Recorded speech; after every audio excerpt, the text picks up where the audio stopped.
This is where they make the funeral robes, the clothes people are dressed in when they're buried. As you can see by the sewing machines against the window, that this is where the shrouds and the fabric furnishings are made.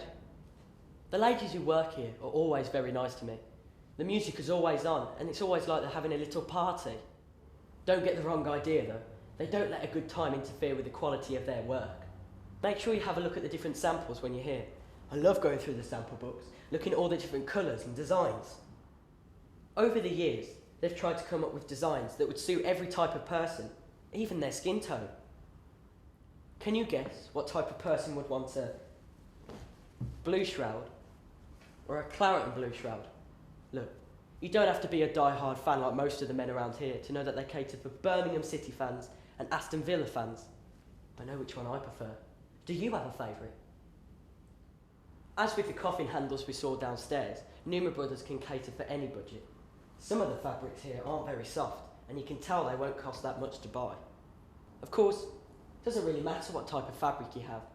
Everyone saves some money from the shroud not having a back. The shroud doesn't really need to have a back. The person that's going to be wearing it's going to be lying down. Well, at least I hope they're going to be lying down, and they're not going to be getting up and walking around. That reminds me of a funny story I overheard one of the young girls telling the other women at one break time. She was out in town one Saturday night, and a young man was getting quite flirty with her, asking her all sorts of questions like her family, where she lives, and what she does as a job. She thought it would be quite difficult to tell him that she sews funeral robes for a living. Eventually, when the young man asked yet again what she did for a living, she just blurted out, "I make clothes you wouldn't want to be caught dead in." The ladies often have a good giggle, even though they work in a factory that makes things for such sad occasions.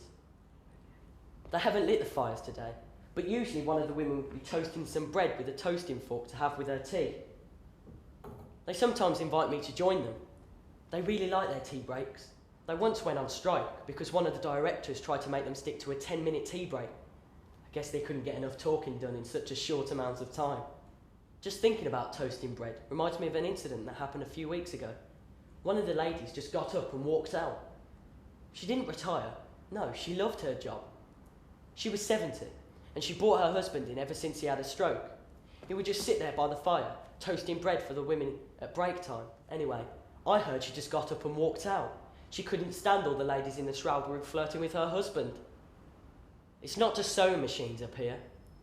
The hoist comes up to this floor as well, and it's a state-of-the-art, very, very sharp crimping machine they used to get the pretty scalloped edges on their designs. My pa's calling me. Sounds a bit annoyed. Gotta run. You okay to make your own way back? I'll see you again sometime.